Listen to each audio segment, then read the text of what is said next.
pessoal, bom dia, boa tarde, boa noite, eu sou o Roger Alencar, iniciando um novo projeto, esse podcast chamado Descomplicando, e a intenção é o que está nesse nome, descomplicar temas bíblicos, temas da vida, temas do dia a dia cristão, enfim, descomplicar, facilitar o máximo possível. Claro que não é a nossa intenção nesse podcast trazer um estudo profundíssimo necessariamente, é trazer uma linguagem mais coloquial de temas teológicos, de temas do dia a dia. Esse é o propósito.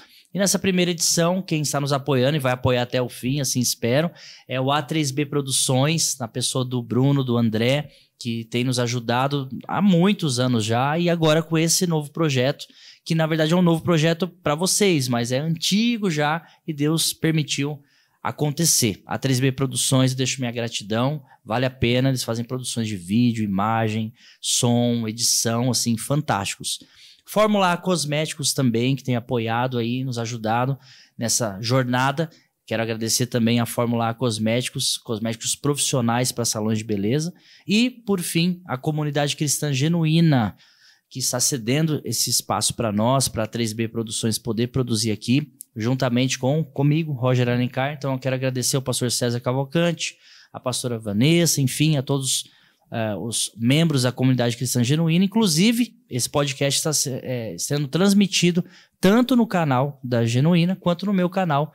Então o canal da Genuína é Comunidade Cristã Genuína. Se você estiver nele, vem para o meu também, assista nos dois, prestigie. O meu é Roger Alencar. E se você estiver no do Roger Alencar, vai para o da Genuína, tá bom? Dito isso, boa noite, boa tarde, bom dia, enfim. André Lopes, obrigado por estar comigo me ajudando nesse momento. Pastor, que agradeço aí o convite. Privilégio de estar aqui, estar participando desse primeiro podcast. Um abraço aí a todos que estão nos acompanhando. O trabalho se chama Descomplicando, mas o meu trabalho aqui é te complicar, né? É me complicar. Obrigado, cara. Obrigado. Então, eu vou trazer aqui perguntas, questionamentos, coisas que vão aí nortear, né, esse bate-papo aí, para que a gente possa aí de uma forma ampla aí, né, descomplicar esses assuntos, essas dúvidas que muitas vezes permeiam, né, as nossas mentes aí, a gente não tem oportunidade de perguntar. Então vamos nessa. É verdade. E vocês vão vendo outros também convidados. Esses primeiros eu estarei meio que entrevistando / sendo entrevistado, é um bate-papo. Então, de novo, gente, a ideia não é um estudo profundíssimo, mas nós queremos lançar algumas bases, fazê-los pensar. Então, coloca nos comentários tudo que falarmos aqui. Poxa, eu acho isso, a Bíblia também fala sobre isso, porque o tema de hoje, por exemplo, é um tema inesgotável em conhecimento, né? Então, o André vai nos ajudar com perguntas, mas ele também vai me ajudar com as opiniões dele, e assim a gente vai caminhando. Então, o primeiro Descomplicando podcast vai falar sobre eternidade. Descomplicando eternidade. Tentar entender algumas coisas do pós, né? Pós-morte, o que vai acontecer quando a gente morrer, como é que funciona a questão da eternidade, como é que funciona o céu, enfim. Então, André, o que você preparou pra gente aí? Vamos começar. E participe, você que está assistindo, por enquanto é gravado, em breve teremos projetos ao vivo, mas participe nos comentários que eu faço questão de responder um a um, e sei que teólogos vão nos ouvir, cristãos aí que amam a palavra de Deus, eu quero muito, muito ouvir a sua opinião. Vamos lá, André. Bom, acho que para iniciar o tema, o mais viável seria a gente entender esse conceito de eternidade, né? Onde que a eternidade começa? Começa quando você nasce, quando você morre, quando você é chamado para a glória, enfim. Você pode explanar para a gente aí sobre esse conceito de eternidade? Maravilha. Pessoal, bom, vou tentar tratar do jeito que eu sempre procurei fazer na minha vida inteira. O mais simplificado possível, tá, gente? Nada profundíssimo teologicamente, mas embasado na palavra. A eternidade sempre existiu no homem, André. Sempre existiu, sempre foi plantada no homem, porque nós somos imagem e semelhança de Deus. Então, nos tornamos corpo, alma e espírito, que a gente pode falar sobre isso daqui a pouco.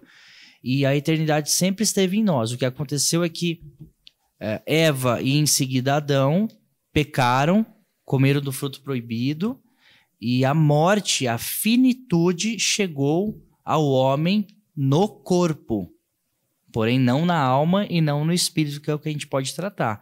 A finitude chegou no corpo físico, tanto que receberemos um novo corpo, que são ganchos de coisas aí que a gente pode ir tratando. Então a eternidade continua existindo, só que um problemão surgiu para o homem, que é o pecado. Então o pecado trouxe finitude, por isso o projeto da redenção, mas assim, em termos de alma e espírito, nós continuamos sendo eternos. Então quando começou? Desde sempre, quando Deus sopra do ruar no corpo, né, no ser humano, e ele se torna alma vivente, aquele sopro de Deus, aquele espírito, já é a eternidade plantada em nós. Tanto que em Eclesiastes diz que o espírito voltará a Deus que o deu. Então a eternidade segue desde sempre. Só que o pecado, infelizmente, atrapalhou no sentido de que alguns passarão a eternidade em sofrimento, infelizmente, eterno, e outros em gozo eterno ao lado do Senhor. Legal, pastor. Falando ainda sobre Adão e Eva, então a gente pode entender que eles foram tirados do paraíso por conta da árvore da vida?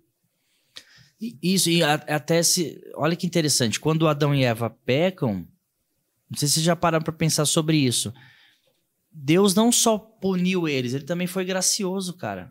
Porque assim...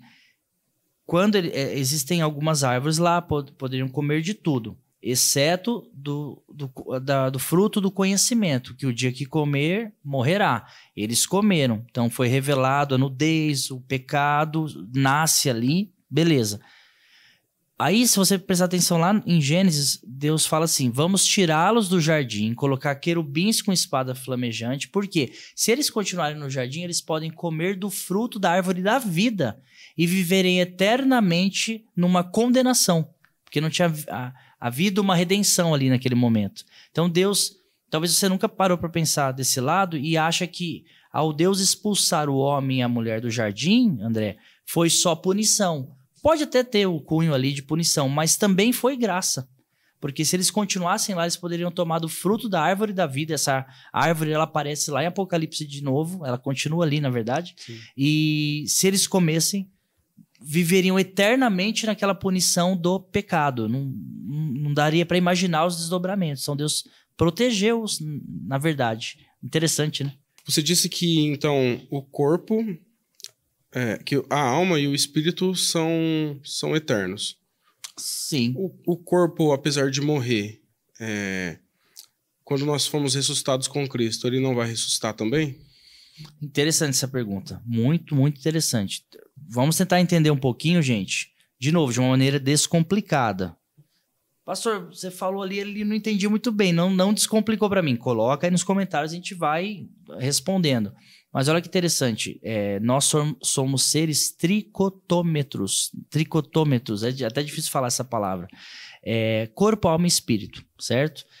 Então, vamos tentar entender de um jeito bem simplificado. O corpo é aqui nossa matéria. É quem nós somos aqui, né? Que é o que é uma casa, uma casca.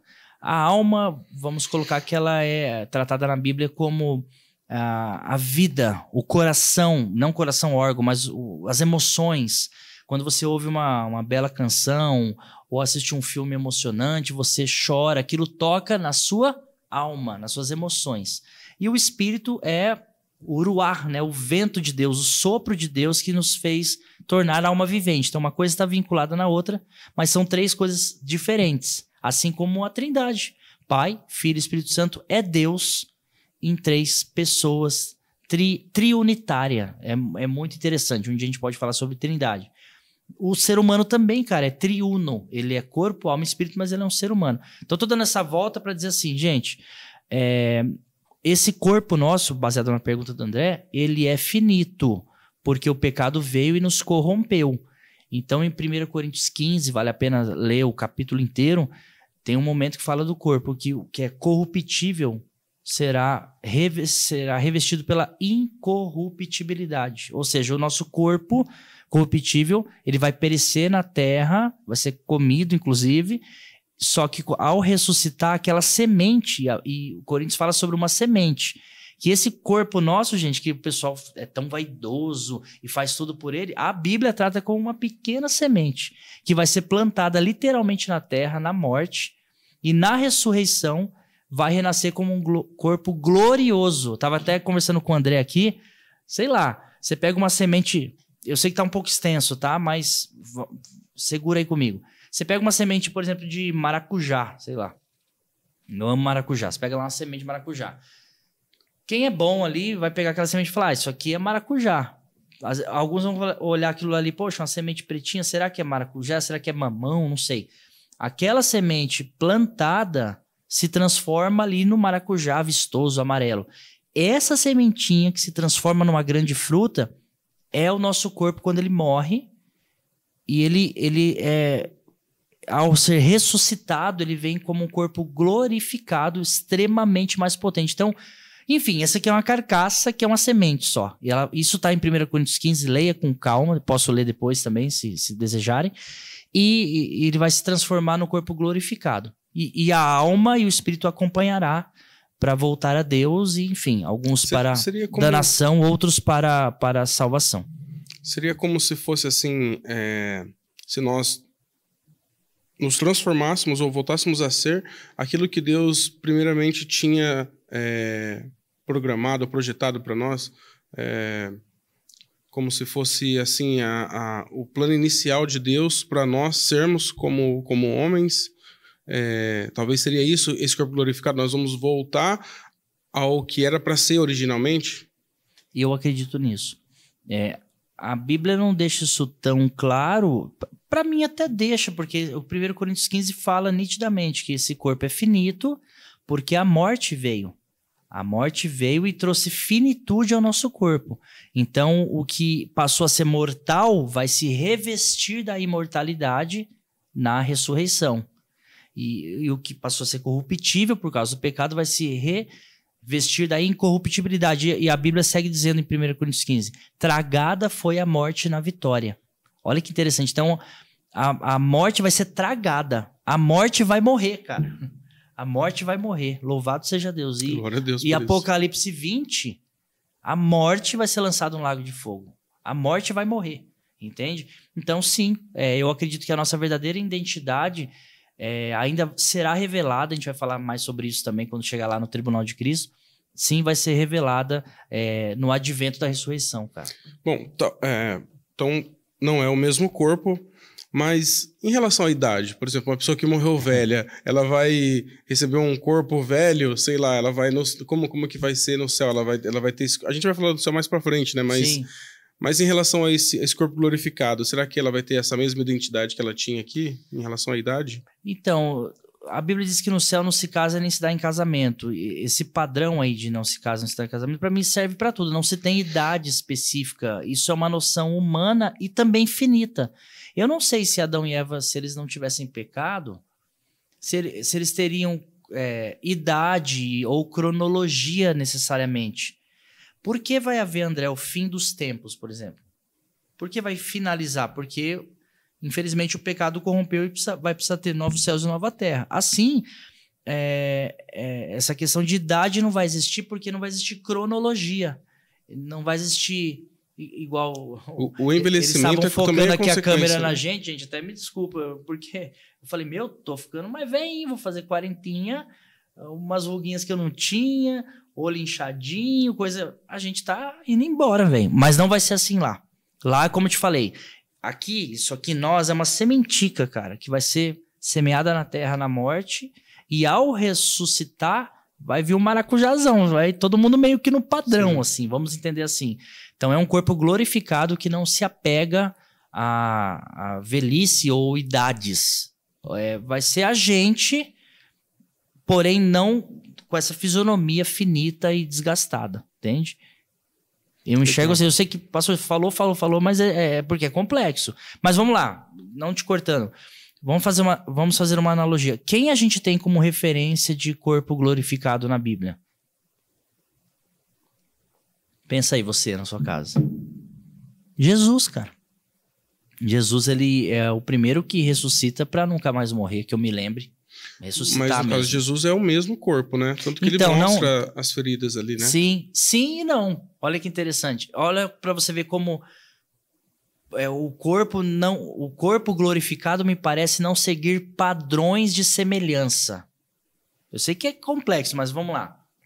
Todas as vezes, salvo engano, todas as vezes que Jesus apareceu, ele não foi reconhecido.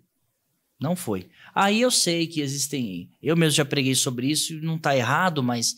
o pessoal estava cego ali, tão triste, tão amargurado, que não enxergaram Jesus. Sim, pode ser. Mas perceba que na ressurreição, logo quando Jesus ressuscita no domingo, Maria está lá e ela vê Jesus e acha que ele é o jardineiro. Não tem como a pessoa não saber que Jesus é Jesus. Jesus era a vida deles. Sim. Ela não identificou. Só quando ele falou Maria, e parece que alguma coisa acontece e ela identifica. No caminho de Emaús também. Lucas 24, eu ia citar agora. Pode falar. Caminho de Emaús é isso mesmo. Não, ele só no final, quando ele parte o pão, que eles vão perceber. Cara, eles caminham ali, se eu não me engano, uns 15 a 20 quilômetros, salvo engano, tá, gente? Pesquisa aí a distância a aldeia de Emaús a Jerusalém. É uma caminhadinha, uns 15 quilômetros aí a pé, meu. E ele ali, Jesus discorreu a escritura inteira para eles. O coração deles aqueceu e eles não identificaram, só no partir do pão. Interessante, né? E, por último, João 21. Ou 20 ou 21, gente. Eu acho que é o 21. Jesus na beira da praia. Tá lá Pedro pescando, tá lá João. Meio parecido com a primeira pesca de Lucas 5. E Jesus lá na praia. Ei, vocês têm alguma coisa para comer? E eles... não, ficamos a noite inteira e não apanhamos nada. A mesma história de Lucas 5. Sim. Falou, joga a rede ali, eles pegam lá, acho que 153 grandes peixes. Aí que João fala, é Jesus. Então eu tô dando, de novo, essa explicação mais ampla para falar. Ele nem sempre é reconhecido, cara. Bom, acho que uma outra característica também que pode se somar aí é a questão de não ter mais barreiras, né, para esse corpo, né? Por exemplo, lá em João 20, 19, vai falar, né? Os discípulos estavam reunidos a portas trancadas com medo dos judeus. Ou seja, eles estavam com as portas trancadas ali, com medo, tudo fechado, e o texto vai dizer na sequência que, de repente, Jesus apareceu no meio deles. Verdade. E trouxe paz. Então, peraí, ele não bateu na porta, ele entrou por onde, né? Então, aí é um caso mais interessante ainda. O corpo glorificado... Eu sei que a gente está avançando, a gente nem falou do pós-morte, a gente já vai falar, mas o corpo glorificado, ele não tem barreiras, certinho, André? Não tem parede, não tem... Ele se alimenta, mas não tem fome. Interessante isso também. E ele não tem noção, não tem preocupação com distância. Jesus está em Jerusalém, depois ele está em Emaús, depois ele está... São coisas distantes. Galileia... São situações na geografia totalmente distantes, mas ele instantaneamente, praticamente, está num lugar, depois está no outro, some, aparece, desaparece. Então, me parece que, enfim, mais para frente a gente pode falar que não haverá também restrições ao corpo glorificado. O céu é diferente, gente. Não tem Uber, entendeu?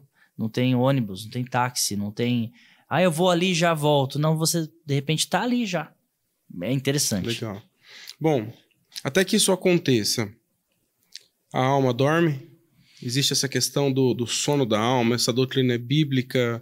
Quando nós morremos, o que acontece? Então, quando o corpo morre. O pós-morte, eu acho que assim, a passagem bíblica mais bacana para responder essa questão e tantas outras a gente se pautar é a história do rico e do Lázaro. Então depois abre aí na sua casa, lê com calma, acho que muitos já conhecem, que é Lucas 16, né? Você vai lendo ali do 19 em diante. O rico e o Lázaro morrem, o rico vai para o Hades e consciente, então a alma dorme? Não, porque ele está ali consciente, Jesus está dizendo isso, ele não seria mentiroso. Consciente, ele está já num lugar de tormento, que ali chama como inferno ou como Hades, que é uma coisa que a gente pode tratar também. O inferno é uma tradução latina, salvo engano, e por trás dessa palavra não é a danação eterna ainda.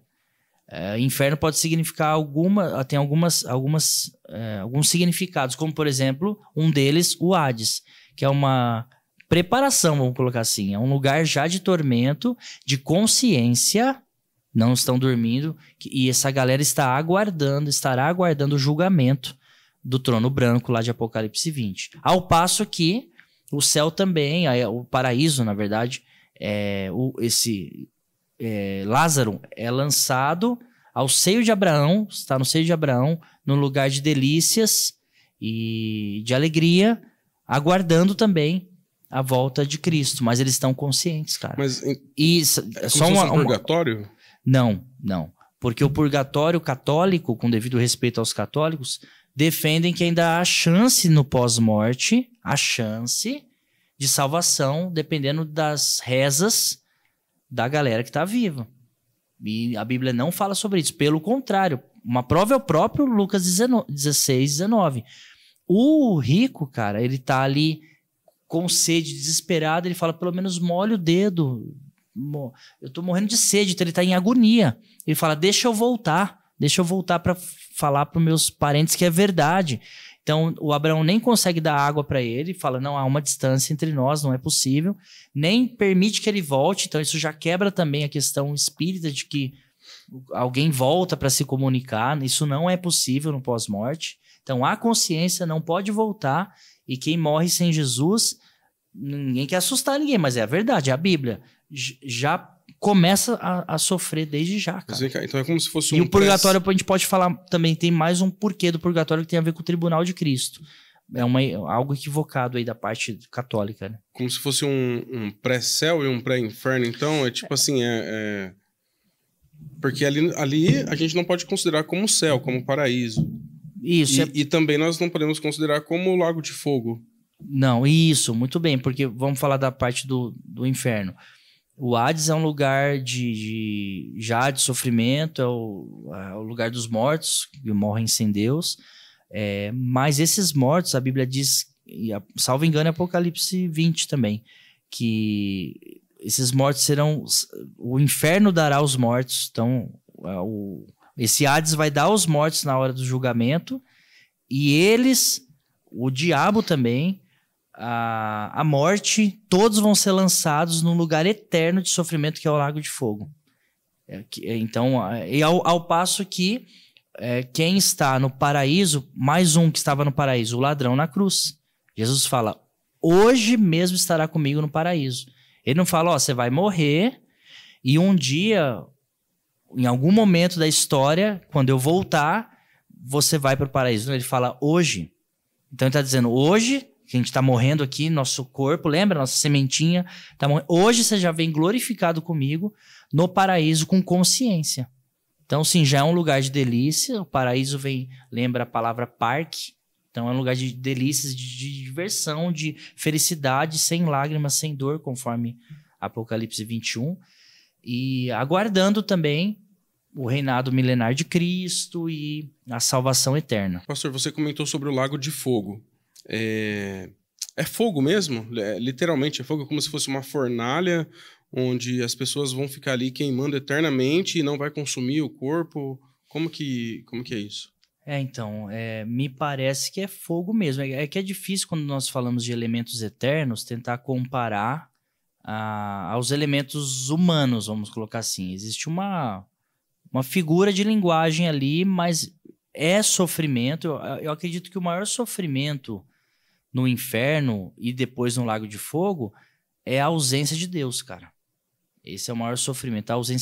Porque a ausência de Deus é a ausência de paternidade, é a ausência do Criador e é a ausência de esperança, cara. Não dá para imaginar como é estar num local sem esperança. Aí eu sei que tem outras religiões, outros irmãos até cristãos que defendem o aniquilacionismo, que eu sou muito sincero com vocês, nesse podcast eu vou ser mais ainda, gente. Eu gostaria que fosse verdade. Tomara que seja, mas parece que a Bíblia não defende isso, ela defende um sofrimento eterno mesmo. Mas o aniquilacionismo, André, defende que quem morrer sem Jesus vai ser em algum momento aniquilado, ao ser lançado no lago de fogo. Ele não existirá mais, logo não terá mais dor. Acabou, a pessoa não existe. Ao passo que outros cristãos, eu faço parte dessa seara, crê, infelizmente, que haverá um sofrimento. Mas não vamos pagar para ver, né? Não vamos pagar para ver. Então, tem essa doutrina aniquilacionista, mas de qualquer maneira, sendo aniquilado ou não, acredito que não, vai haver uma vida, se é que eu posso chamar assim, uma morte sem ele. Então, não acredito que é um fogo literal, assim, mas é um sofrimento intenso, sem dúvida. Pastor, vamos falar de coisa boa? Por favor.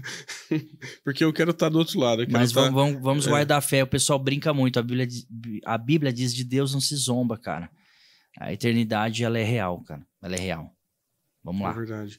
E como que vai funcionar essa questão das bodas do Cordeiro? O tribunal de Cristo é o mesmo que o trono branco? Vamos falar um pouco sobre essa questão aí para quem vai subir, né? Para quem vai com ele. Verdade. Primeiro entender, né, André? O que é o tribunal de Cristo? Porque as bodas do Cordeiro, a Bíblia diz assim, quando Jesus está na ceia, ele fala assim, não tomarei mais o fruto da vide, até que eu venha no reino do meu Pai, enfim, para instituir o reino, e ali eu tomarei. Então é um momento de festa que alguns acreditam que vai ser literal, é um banquete mesmo, é na volta de Cristo, quando ele pega a sua noiva, arrebata a sua noiva, há um momento de comemoração, de festa e de alegria. Essa é a bodas do Cordeiro. Isso pode ser literal, tem os literalistas, eu sou um deles nesse sentido, e outros acreditam que não, é porque essa boda é um momento, é um simbolismo de casamento, e Jesus não necessariamente vai se assentar numa mesa e vai comer com a gente, mas a Bíblia diz, naquele grande dia se assentarão com Abraão, e você vai ficar surpreso em quem vai se assentar naquela mesa. Meretrizes e publicanos precederão muitos no reino de Deus. Então, falando de bodas, eu creio que é um momento mesmo de festa, de alimento mesmo. Não sei como vai ser esse contexto no céu exatamente, porque nos alimentaremos sem ter fome. Interessante. Então, beleza, ok. A boda é um momento de festa, literal ou não, é um momento de estar com Jesus e de comemorar esse momento com ele. Louvado seja Deus. O que é o tribunal de Cristo? O tribunal de Cristo, essa palavra tribunal, ela vem do grego bema. Essa palavra bema, André, lembra aquele pódio da galera das Olimpíadas, que o cara ganhou em primeiro lugar, segundo, terceiro, tem aqueles pódios, aquele pódio elevado. Sim. Do primeiro lugar, vamos colocar assim, e isso é o tribunal de Cristo, é um bema, é um algo elevado, é literalmente isso.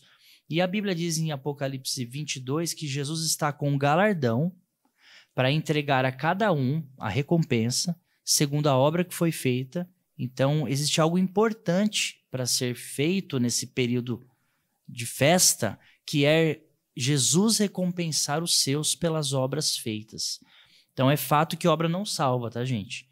Mas as obras acompanham a salvação e ela tem assim, valor, as obras. Ela não salva, quem salva é Cristo, mas a fé sem obras é morta, a salvação é pela fé. Então, para mim, quem é salvo e não faz obras está com a fé morta e pode ser que tenha dificuldade com a salvação. Então, o tribunal de Cristo será um lugar de recompensas, onde o galardão vai ser entregue. Esse tribunal é só para salvos, e para não ficar só nas minhas palavras, ó. Eu vou ler, eu estou citando muita passagem bíblica, gente, mas está com dúvida? Pastor, naquele momento você falou tal coisa, você citou tal, me fala especificamente a passagem. Eu comento lá e respondo para você, porque é muita coisa, gente. Ó, por exemplo, naquele dia, isso é 1 Coríntios 3:13, vai. A obra de cada um se manifestará. É nesse dia do tribunal de Cristo. Na verdade, o dia a declarará. Que dia é esse? O dia do tribunal de Cristo, porque aqui está falando para a igreja. Porque pelo fogo será descoberta. Olha só, por que é para a igreja, pastor? Segura aí. E o fogo provará qual vai ser a obra de cada um. Se a obra que alguém edificou nessa parte permanecer, essa receberá galardão. Então, olha só, André, vão ter obras naquele grande dia desse tribunal, que é só para salvo, que vai permanecer, outras não. Então, tem pessoas que têm produzido palha, obras de palha, mas que serão salvos. Exatamente. Olha aqui. E não tem feito a obra como Deus quer. Olha que interessante. Se a obra de alguém se queimar, que é essa galera que está falando aqui, sofrerá detrimento ou dano. Que dano é esse? Vamos tratar isso, se Deus quiser. Mas o tal será salvo, cara. Todavia, como pelo fogo. Então, nesse tribunal de Cristo, aí 2 Coríntios 5:10 também fala, todos os cristãos, todos nós, vamos comparecer perante o tribunal de Cristo. Então, existirá esse momento. Para quê? Para condenar ao inferno? Não. Para dar a recompensa, os galardões ou o galardão das obras feitas. Olha como é importante, gente. Então, é importante eu estar lá. Claro que é. Salvação mas Jesus deixa muito enfatizado, Paulo também fala, inspirado pelo Espírito Santo, de recompensas, de galardões. E sim, vão ter pessoas que esses galardões vão ser palha, porque a Bíblia fala de obras de palha, aqui, Coríntios mesmo 3, só seguir a leitura. Tá num dos versículos aqui que eu acho que eu pulei, aqui no 3:12. Se a obra que alguém se alguém sobre este fundamento formar um edifício de ouro, prata, pedras preciosas, madeira, feno ou palha, o dia manifestará. Então, vai ter pessoas que a obra foi de palha, foi uma obra... O coração não estava totalmente entregue ali, foi uma motivação de soberba, você já não conheceu alguém que você percebeu que o cara estava fazendo alguma coisa para Deus para se mostrar. Não tinha uma motivação, ou queria reconhecimento, ou queria a valorização da igreja. Cara, os fariseus eram assim. Tanto que Jesus fala, esses fariseus que oram de maneira alta, lá em Mateus 6 ele fala muito sobre isso, querendo chamar atenção, eles já receberam o seu galardão. Então, naquele grande dia, se algum fariseu for salvo, vamos pôr assim, não vai ter galardão naquele momento, porque ali ele estava soberbo, cara. Então, é importante esse galardão aí, a gente pode se aprofundar mais. E sim, terá diferenciações nas recompensas, cara. Isso aqui é um tema polêmico, mas vai... O que seria esse galardão? Então, vamos... Então, a Bíblia não deixa totalmente claro exatamente, o galardão é isso. Fala que é uma recompensa, fala de vez em quando sobre coroa, sobre pedras preciosas, mas eu não acredito que é uma recompensa que, toma um monte de pedra preciosa, porque no céu as ruas serão de ouro. Então, não me parece que é uma recompensa baseada em algo monetário, obviamente. Ao meu ver, o galardão, por exemplo, 2 Timóteo 2, eu acho que é o versículo 12, diz que se nós morremos com ele, também com ele reinaremos. Então, peraí, nós vamos reinar com Jesus? Sim, vai ter um milênio com Jesus. Então, no céu, que a gente pode até daqui a pouco falar sobre isso também, o que vamos fazer no céu? Me parece que vamos reinar, cara. Vamos ser posições ali de governo, de reino mesmo. No céu ninguém vai ficar parado ali numa nuvem, tocando harpa, comendo requeijão Filadélfia, entendeu? Não vai ser assim. Vai ter mobilidade, vai trabalhar, cara, mas não é um trabalho com fadiga, já a gente fala sobre isso também. Então o galardão me parece ser posições, e aí eu me aprofundo mais, André, e pode me interromper para não ficar só um monólogo também, se você quiser. Por exemplo, no céu você acha que tem hierarquia? Qual a sua opinião? Posicionamentos, assim? Hoje, atualmente, vamos colocar assim. Acredito que sim. Eu também. Isso não quer dizer que tem melhores ou piores, tá, gente? Porque isso é questão humana. No céu não tem essas disputas, porque quando houve, foram expulsos de lá, que é Satanás. É como se fosse o casamento, assim, né? São iguais em direitos e valores, mas diferentes em funções. Funções. E mais do que isso, porque, por exemplo, um arcanjo, vamos falar sobre seres celestiais também. O arcanjo é um líder dos anjos. Então, tem hierarquias diferentes. Mateus 11, por exemplo, quando Jesus fala de João Batista, fala, aqui na terra, dos nascidos de mulher, João Batista é o maior. Então, Jesus está dizendo, na terra tem diferenciações de maiores e menores, na terra. Mas no céu, o menor do reino dos céus é maior que João Batista. Logo, tem menor no reino dos céus, se tem menor, tem maior. Se tem arcanjo liderando o anjo, existe hierarquia. Logo, me parece que é um ambiente de paz, e será assim, sem inveja, sem porfia, sem discussão, sem corpo mole, mas com hierarquia. Me parece que isso continuará. E o galardão pode definir posicionamentos, sem soberba, gente. Que agora nós estamos carnais. Mas eu não vou sentir inveja do galardão do outro. Não, isso lá não tem isso. Pensando hoje, né? Então vai ter essas divisões, vai ter classes sociais. Não, classe social não. Não, isso é coisa de política mundana. Não, isso é outra coisa. Lá todos estarão satisfeitos. Quem receber uma garrafa ou quem receber uma caixa d'água inteira. Haverá satisfação e felicidade. Mas, se você pegar... Eu não quero aqui... Quem sou eu para dar galardão, isso é com ele. Mas o ladrão da cruz versus o apóstolo Paulo, cara, entendeu? Ambos estão salvos, tá tudo bem, em paz, mas com certeza o apóstolo Paulo, por todo o trabalho que ele fez, toda a entrega que ele fez, ele terá o galardão. E a Bíblia está dizendo, obras de ouro, prata, pedras preciosas. Acho que deixa eu interromper para fazer uma pergunta importante. O que a gente precisa fazer para conseguir esses galardões? Porque talvez a gente pense, cara, para mim conseguir esse galardão mais top de todos que tiver ali, talvez eu tenha que ser o cara da grande pacote comissão. Premium. Ali, né? Isso, o pacote Premium, eu tenho que ser aquele cara que abandona tudo e me entrega para o campo missionário e tal. E isso, de fato, é um grande trabalho. Mas para a gente pensar naquela pessoa, por exemplo, uma esposa, uma dona de casa ali, que cuida dos seus filhos e ensina os seus filhos nos preceitos cristãos, né? Que vive uma vida comum, teoricamente comum ali, mas fazendo a vontade de Deus de acordo com aquilo que ela tem. Para ela também cabe um galardão grande, ou a gente só pode pensar nessa grande comissão, né? Não, Deus, gente, ele não trabalha com necessariamente, ele não trabalha necessariamente com resultados como a gente é aqui na Terra, que você tem que produzir, e quanto mais você faz, mais você tem. Ele trabalha com processo, com qualidade.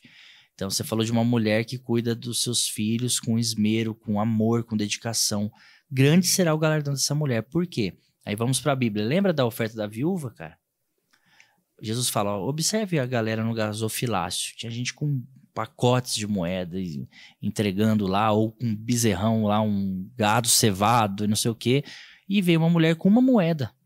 Uma moedinha, depositou lá. Jesus fala, quem deu o maior? É essa mulher. Essa viúva, porque ela só tinha isso. Então, se você desempenhar a obra de Deus dando o seu melhor, e o seu melhor não é dando o melhor resultado, gente. O seu melhor é uma entrega de coração em tudo que você fizer para Deus. Não é só a obra na igreja quadrada ali, da igreja do endereço seu. Não é isso que a gente está falando. Também pode ser louvor, uma pregação ali interno, mas não é muito mais do que isso.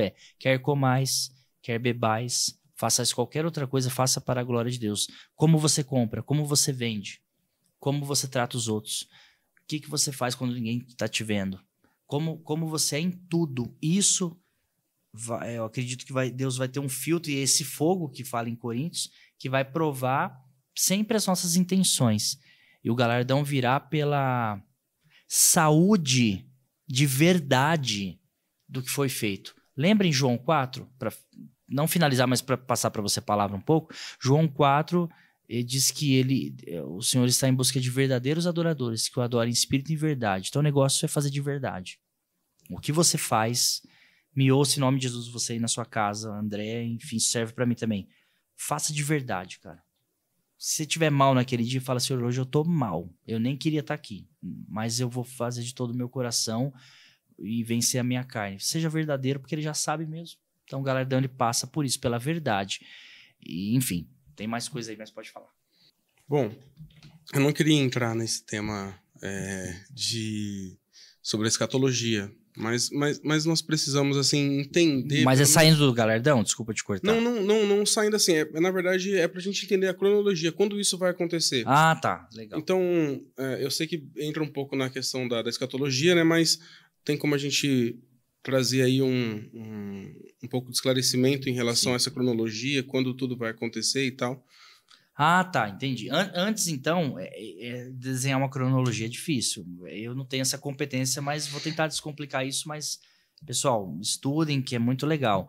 Só uma questão do galardão bem interessante que eu anotei aqui é o Apocalipse 2:17. Só para a gente lembrar disso, que é muito legal. Por que eu acho que são funções, André? Por que eu acho que o galardão são funções? Só para finalizar, fechar esse tema. Lembra que Apocalipse fala assim, ao vencedor... Aquele que vencer eu darei uma pedra branca com um novo nome, que ninguém sabe, a não ser aquele que recebeu. Então, Jesus entregando uma pedra, Jesus entregando algo naquele grande dia. Então, lembra lá do tribunal de Cristo, dele entregando, lembra da pedra. Então, essa pedra branca tem um novo nome. Na Bíblia, toda vez que você vê, assim, eu acredito que é 100% das vezes, Deus, falando de nome, é função. Sempre tem função ali. Tu és Pedro, sobre essa pedra edificarei a minha igreja. Então, os nomes dos profetas, quando Deus deu, tem uma função ali por trás. Enfim, o nome de Osés, ali, Josué, sempre tem uma função. Pesquisa o que significa Abacuque, o que significa Jeremias. Jacó, né? Isaías, Jacó que muda para Israel. Quem mudou o nome dele? Deus, o anjo, né? Claro, mas é Deus, a ordem de Deus. Então, essa pedra branca com um novo nome me parece que é uma identidade plena. Que lá no começo você até falou, será que esse novo corpo é quem a gente vai ser de verdade? Eu acredito nisso. Esse novo nome... Como se fosse o nosso verdadeiro nome, né? É o verdadeiro André, que não vai se chamar André, não sei qual é o nome. O verdadeiro Roger. É como se a gente estivesse preso aqui por causa de pecados e fome e trabalho. Preso, mas a nossa... ainda vai se manifestar quem somos. Então, a pedra branca me parece que, olha, você, André, é isso aqui. No reino do céu, André, o seu nome é esse e você fará isso aqui. Roger, Bruno, vocês farão isso aqui. Então, isso é maravilhoso, cara. Por isso que, para mim, o galardão me parece que são desempenhos. Todos acredito que receberão funções, tá, gente? Não vai ter ninguém melhor que o outro, mas me parece que quanto mais entrega, mais aquilo você fez de coração e a sua obra for de ouro, pratos, pedras preciosas, o resultado virá. Mas quem salva Jesus não são obras, mas as obras acompanham a salvação, como a Bíblia diz. Agora, voltando, você falou da cronologia, né? Pode desenvolver? Como é? Como esses eventos acontecerão?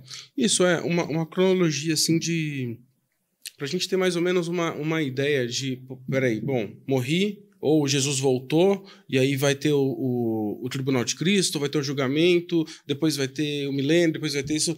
Como que vai ser? Isso aí seria legal, nós termos um dia só de escatologia. Vamos buscar alguém junto comigo, porque é um tema complexo, e ele também envolve visões diferentes, André. Então, eu prefiro sempre colocar o que vai acontecer na ordem. É um desafio, precisaria de um programa maior só sobre isso. Então, se a gente entrar nisso agora, não acaba. Vai longe. Mas o pós-morte, eu não vou dizer, não necessariamente nessa ordem, tá? Morreu, obviamente, né? Vai vir a ressurreição, tem que ter a ressurreição, corpo transformado. Isso quando Jesus voltar. Isso, a ressurreição é na volta de Cristo. Volta de Cristo. A volta de Cristo, quem tiver morto vai ser ressuscitado, quem não tiver morto vai ser transformado ali, quem é de Cristo vai ser transformado, quem não é, vai permanecer como está por causa do milênio, assim, creio eu, porque eu sou um milenista. Por isso que eu não quero complicar, eu quero descomplicar. Eu acredito no milênio literal, que Jesus vai reinar mesmo por 1000 anos. Outros acreditam que não. Então, por isso que o milênio é um tema interessante. Aí tem nesse inteirinho, nesse meio, tem as bodas do Cordeiro, tem o tribunal de Cristo, tem o reinado milenar de Jesus. Depois tem Satanás preso nesse reinado, depois tem, isso é Apocalipse 20, Satanás solto depois de 1000 anos, ele engana a galera que não é a igreja, que não está com o corpo glorificado, ele engana esse povo ainda, eles tentam invadir o arraial ali dos santos, então parece que é uma separação mesmo, entre a igreja ali que está reinando com Jesus, lá o reino de novo, galardão de novo, e aí, o Satanás é preso e ele é eliminado por Jesus, salvo engano, com o sopro da boca, que é muito interessante. Gente, Jesus não vai brigar Street Fighter com Satanás. Ele vai chegar aí... Acabou, cara. Acabou. E ali, então, o julgamento do trono branco, os mortos ressuscitam para o julgamento...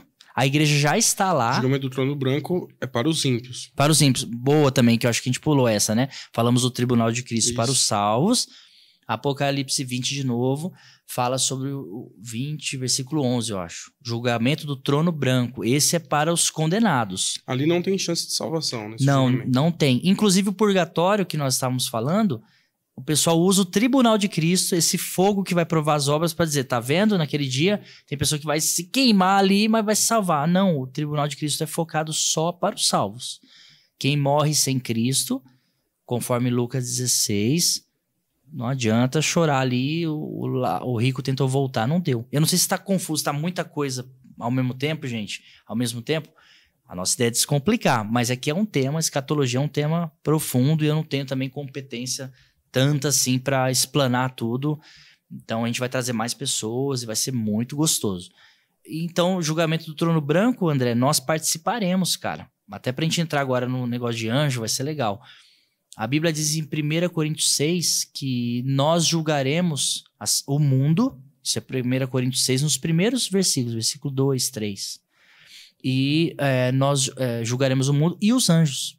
E os anjos. Então, estaremos nesse julgamento com o papel de ajudar no julgamento, já salvo. Tá bom? Então, é mais ou menos por aí. Aí, a morte, o inferno e quem morre sem Cristo será lançado no lago de fogo. Ali é a segunda morte, a Bíblia diz. E nós iremos para a salvação eterna, para o reino de Deus, lá no céu mesmo, conforme João 14. Será que dá para a gente explanar um pouco sobre essa questão desses anjos que vão ser julgados? Seriam aqueles anjos lá de Noé, né? Vamos lá, que isso se é relacionaram com as mulheres ali? Então, vamos falar do... Então, legal, cara. Vamos falar dos seres celestiais. Antes da gente entrar... Para quem não está entendendo essa pergunta do André, ela é bem interessante, capciosa no bom sentido.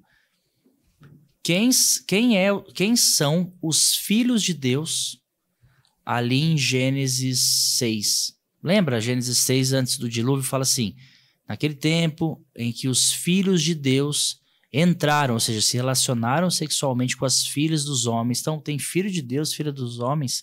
Quem são esses filhos de Deus? E ali nasceram gigantes, né? Antes do dilúvio. Alguns acreditam que é a linhagem piedosa de Sete, mas é complicado acreditar nisso, porque ali tem uma diferenciação mesmo. Filhos de Deus, Benai Elohim, com filha dos homens. Então, é um ser diferente ali. Então, existe uma visão, e eu concordo com ela, apesar de eu sei que é difícil, gente. Fique à vontade se você não pensa assim, tá tranquilo. Tem teólogos de respeito que pensam diferente, mas eu sou do time que acredita que eram anjos, cara.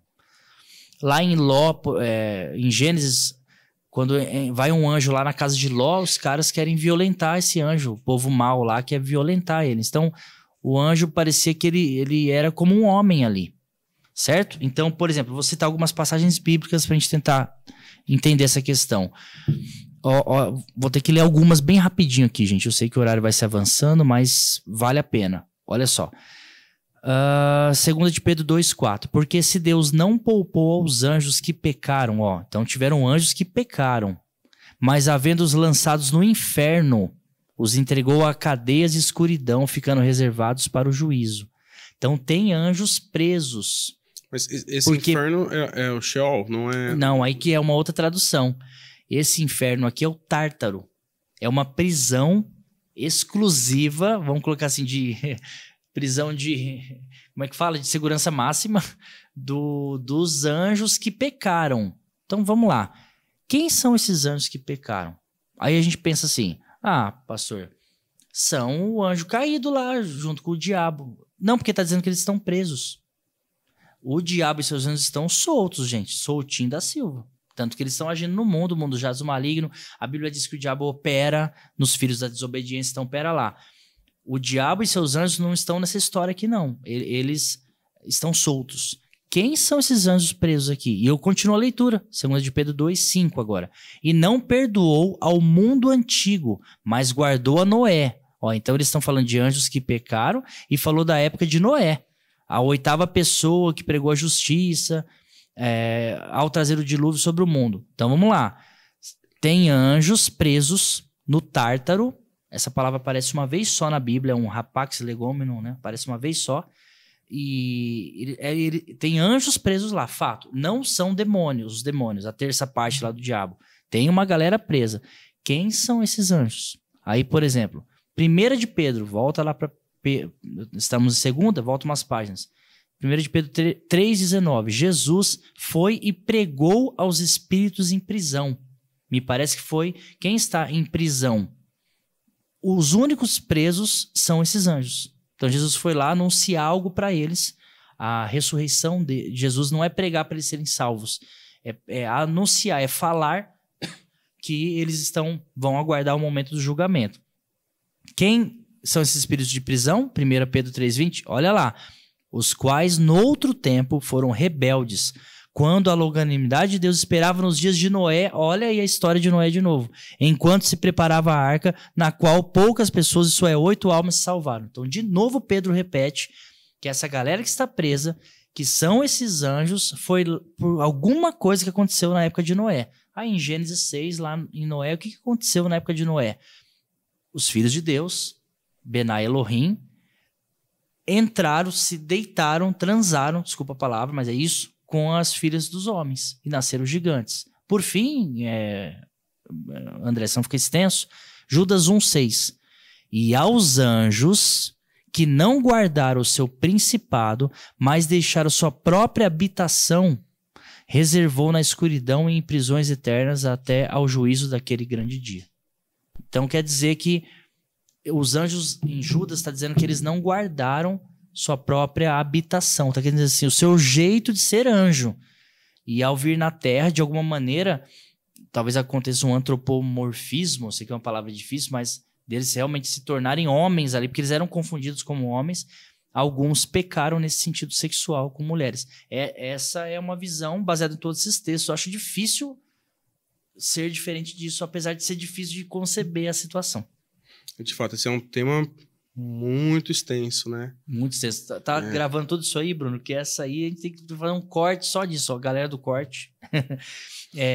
Então, é isso, cara. Então, entrando dentro dos anjos, acho interessante a gente falar um pouquinho sobre isso. Você tem alguma coisa aí pra gente? Na verdade, eu queria perguntar mesmo sobre essas diferenciações aí que a Bíblia cita, né? Sobre anjos, arcanjos, querubins, serafins, anciãos. Então, o que seria? É tudo a mesma coisa? São diferentes? Como que a gente entende essa questão aí dos anjos? Interessante. Vamos tentar... Os seres angelicais. Seres celestiais, né? Tentar selecionar rapidinho isso aí, gente. A Bíblia fala de anjos. Anjos significa mensageiro. Simples assim. Eles são... Geralmente, eles vêm no formato de um varão mesmo, de um menino jovem, um homem, sei lá, jovem, assim que a Bíblia relata. E os nomes deles também têm a ver com o que eles fazem, por isso que, de novo, nome tem a ver com função. E a Bíblia diz o que são anjos, ó. Vamos lá, para não ficar nas minhas palavras. Rapidinho, Hebreus. Não são porventura os anjos, ó. Espíritos ministradores enviados para servir a favor daqueles que hão de herdar a salvação. Então, os anjos, eles trazem a mensagem da parte de Deus. Eles auxiliam na proteção, a Bíblia diz em Salmos que anjos acampam ao redor daqueles que temem a Deus e o guardam. Eles auxiliam na questão da salvação e eles são mensageiros. Então, o anjo é quem leva mensagens. Então, talvez é por isso que lá em Apocalipse, os pastores ali, os líderes das igrejas, das 7 cartas da igreja, são chamados de anjos. Isso. E aí o pessoal acha que o anjo da igreja coloca o homem como se ele fosse o top das galáxias. Não, quem está levando a mensagem não é um mensageiro. A gente está aqui levando com humildade, aqui procurando levar a mensagem. Somos anjos de Deus, não no sentido glorificado, ou que somos superiores, mas porque estamos levando a mensagem. Simples assim. E o arcanjo... esse termo arre aí, desculpe, eu não sou bom do grego, mas significa líder, principal. Arque é o principal dos anjos, sabe? O Coringa é o arqui-inimigo do Batman, por exemplo. O que é o arqui-inimigo? O maior inimigo, o principal inimigo do Batman. Tem vários, mas o Coringa, ele é o arqui-inimigo. O Lex Luthor é o arqui-inimigo do Superman. Tem outros, mas ele é o principal. O arcanjo é o principal dos anjos. O arquiteto, o principal das obras, enfim. Então, geralmente, eu acho que só tem o Miguel. Aí tem uma divergência aí que tem outros arcanjos. Para mim, tem um só, que é o Miguel, mas se tiver outros, ok. Mas ele é o líder dos anjos. Na batalha lá com o Satanás, ele lidera, ele que lança mesmo o Satanás na terra e tudo mais. Querubim é muito interessante. Querubim, eu convido vocês a lerem com calma Ezequiel 1 e Ezequiel 10, cara. E faça um desafio para desenhistas de plantão aí, ou a galera que é boa aí no retrato falado, né? Eu desafio. Pega Ezequiel 1 e Ezequiel 10 e tenta desenhar um querubim, cara. Querubim, primeiro, essa palavra queruve significa... próximo. Me corrijam aí, teólogos, fiquem tranquilos, à vontade. Se eu errar em algum termo, é muita coisa. Mas queruv é aquele achegado, próximo. É alguém que está muito perto de quem? Do trono de Deus, do próprio Deus. Satanás era um querubim ungido, inclusive. E ele queria ter o trono dele acima do de Deus, conforme a Bíblia diz. Então ele estava ali perto, muito perto. E esse querubim, esse queruv, esse que fica próximo, cara, ele tem pés direitos.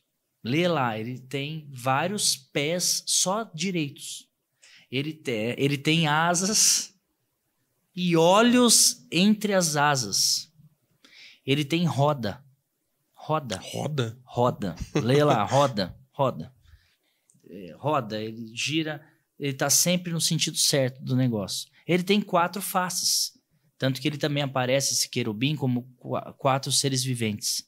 Ele tem face de leão, águia, boi e homem. Pensa num negócio desse, cara. E, desculpa o termo negócio, não é banalizando, é pelo contrário, que é uma coisa que está fora da nossa... E a Bíblia ainda fala que Deus monta nesse querubim e voa.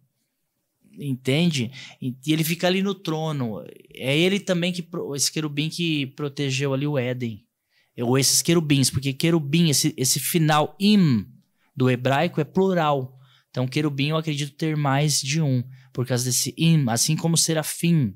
Esse im, para nós que parece que é uma palavra comum, é plural no hebraico. Então, querubim é isso, mas é difícil descomplicar o querubim. Leia Ezequiel 1:10 e se fascine. Por isso que Paulo, cara, rapidinho foi no céu e viu coisas inefáveis. Quando ele foi arrebatado ao terceiro céu, ele viu coisas indizíveis, impronunciáveis. É a gente aqui tentando falar isso. Sobre os serafins, assim, eu acho fantástico aquele texto de Isaías 6, que, cara, naquela experiência de Isaías, ele vislumbra ali a glória de Deus, e na presença de Deus os serafins ali, eles estão voando, né? Tem 6 asas, com 2 eles voam, com 2 eles cobrem os olhos, com 2 cobrem os pés. É como se eles não pudessem tocar no mesmo lugar que Deus toca, como se eles não pudessem olhar para Deus. E o mais fantástico ainda, eles glorificam, eles louvam ao Senhor o tempo todo dizendo que Ele é santo, mas eles não falam diretamente para Deus, né? Ele fala um para o outro, olha, Ele é santo, Ele é santo, Ele é santo. E cara, a gente vê, eu fico assim, eu me sinto mal, até um pouco mal, porque eles demonstram assim uma reverência muito grande, que muitas vezes nós não temos, né?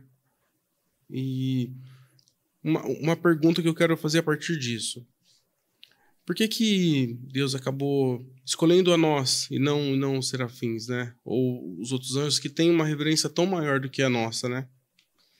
Maravilhosa pergunta. Na verdade, Deus escolheu a todos para funções diferentes, né? Os seres celestiais têm suas funções, foram incumbidos, talvez não para levar o evangelho diretamente, né? O serafim, essa palavra é interessante também, que ele é ardendo em fogo.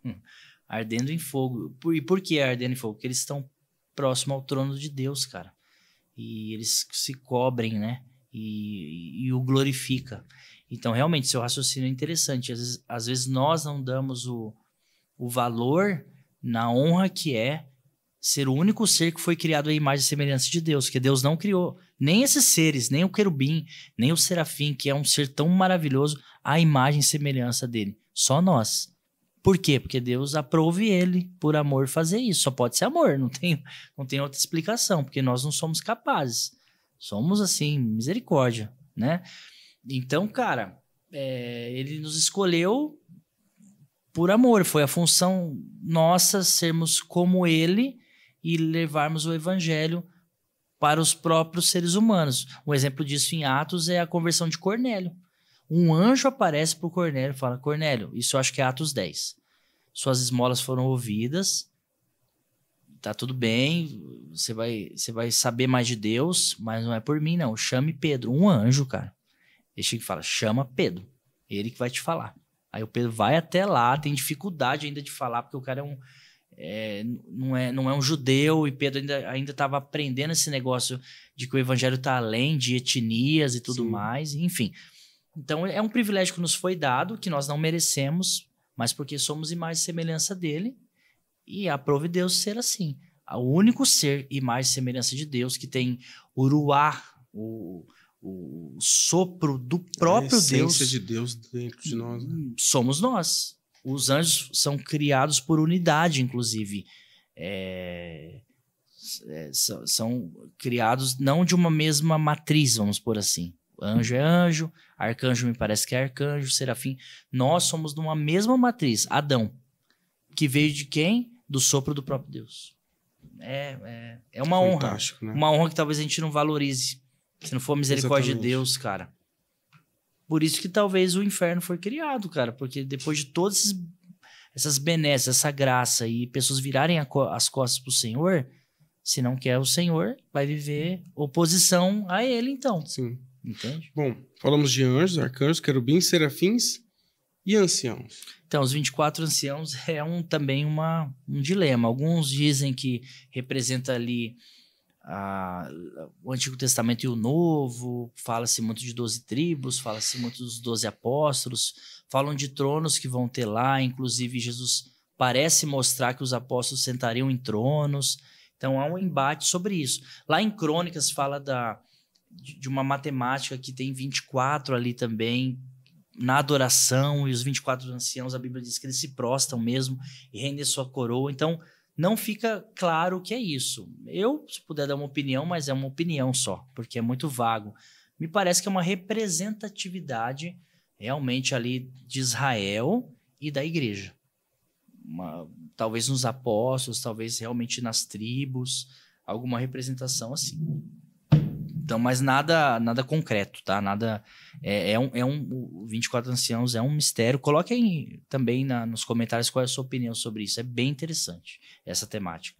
Pastor, para descontrair agora, eu sei que não é descomplicando música, mas já que a gente está falando sobre anjo, sobre querubins, vamos lá. Você falou que o Satanás, possivelmente, ele era um querubim, né?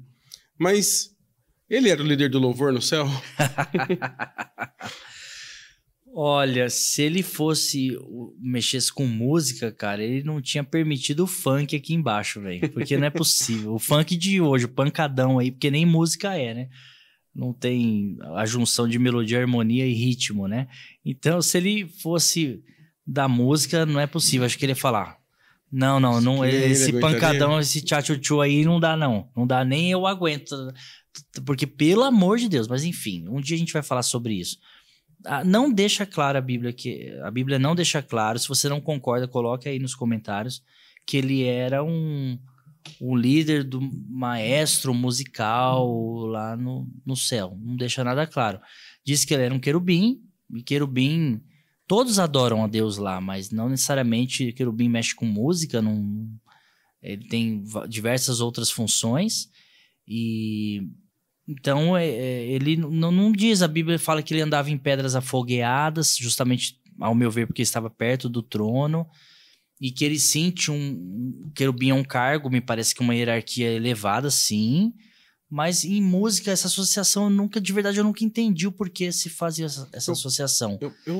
Se alguém tiver informação, porque me parece que é uma coisa mais folclórica, mas se for também, mas não... Eu já fiquei pensando sobre isso, talvez seja porque na nossa cultura a gente associa a adoração com música, né? É como se a gente adora quando canta. E, na verdade, a adoração tá muito mais além que isso, né? Talvez a música ela possa ser uma forma de louvor, de adoração. Sem dúvida. De expressão, né, dessa adoração, mas são outros caminhos aí que nos levam, de fato, a uma adoração verdadeira, né, a Deus. Então, talvez por essa confusão aí, a gente associar, talvez as pessoas pensem, pô, então ele era sendo um querubim, né, que estava adorando a Deus, logo ele mexia com música. É uma boa, faz sentido. Mas a Bíblia não deixa claro, e realmente isso limita muito a adoração só à música. Isso dá uma maltratada nos músicos. Eu vou defender um pouco aí. Eu sou um músico frustrado, não me considero tanto músico assim, mas gosto de arranhar um pouquinho a minha classe aí. Por santificarem demais a música, eu sei que o tema não é esse, mas a gente vai falar sobre isso um dia. Por santificarem demais a música, que é um instrumento maravilhoso, tá? De adoração, isso aí não tem dúvidas. Mas por santificar demais a música, o pessoal não vê a profissão músico como profissão. Para o cara ser músico, ele só pode se for para louvar a Deus. E ele não pode, entende? O ponto que santificou a questão da música, né? Isso, santificou tanto, porque, não, tá vendo? O diabo só... Pode ser um profissional da música. Você quer ser manipulado pelo ex-maestro Satanás da música? Cuidado, então só louve se for pra Deus. Só mexa com música se for pra Deus. Mas aí o André falou muito bem, louvar a Deus, adorar a Deus é muito mais do que música. Se fosse assim, o mudo, que não sabe tocar nenhum instrumento, ele não louva a Deus? Entende? Não faz sentido, isso é até um pensamento muito, assim, prematuro, entende? Muito, muito inferiorizado. É verdade, faz sentido. Eu quero entrar no assunto do que vamos fazer no céu. Mas antes eu quero fazer uma última pergunta em relação a essa questão dos anjos, pra gente encerrar esse tema aqui. Você quer que o diabo seja o ministro? Não. Chega de diabo. Vamos deixar para outro tema essa questão aí. Mas a questão dos anjos, eu já vi alguns testemunhos, né, de pessoas que afirmaram ver anjos, né, e algumas apontam que o anjo era uma pessoa de 3 metros de altura, outra falou que viu um anjo que era do tamanho de um prédio de arranha-céu, outra que era um anjo pequeno e tal. Como que é isso? Tem esse antropomorfismo mesmo por parte dos anjos ali? Ou eles são realmente daquele jeito, enfim... A Bíblia relata o anjo como, não vou falar garotos, jovens, eu vou pôr idade também, mas varões mesmo, tanto que as pessoas confundiam eles com pessoas. Se fosse gigantesco, eles iriam se assustar imediatamente. Então, me parece que não eram diferentes, pelo menos quando aparecia na Terra, não eram diferentes dos homens. Mas eu não quero desmerecer quem teve essas visões. Misericórdia. Talvez, se essa pessoa de fato teve uma visão divina, talvez esse anjo no contexto celestial de fato tenha um formato diferente. Pode ter essa diferenciação. A Bíblia não deixa claro, mas pode acontecer. E também, pessoal, por exemplo, Jesus Cristo, ele era depois de ressurreto, ele foi reconhecido em alguns momentos não. Então parece ter uma questão aí. Mas em Apocalipse 1 fala que ele tem os pés de latão reluzente, cabelos brancos como a neve, olhos de fogo. Ele sempre é assim. É que a nossa cabeça é limitada à terrena. No céu, talvez não tenha esse apego a fisionomias e tamanhos, entendeu? Então pode assim, eu não quero desmerecer irmãos que tiveram essa visão. Misericórdia. Tem muita pataquada? Desculpa a palavra. Tem. Gente falando que viu, não viu nada? Tem. Mas pode ser que tenham irmãos que tiveram revelações. Eu acredito nos dons. Então, mas talvez teve uma visão celestial. Porque quando eles vinham na Terra e eram vistos no formato de um homem comum. Legal, pastor. Bom, ficou muito claro, foi muito bom. Boa pergunta, inclusive. Legal. Obrigado. Bom, vamos falar agora daquilo que é o que nós mais esperamos, né? O céu. Oh, aquele dia que nós vamos estar com Cristo.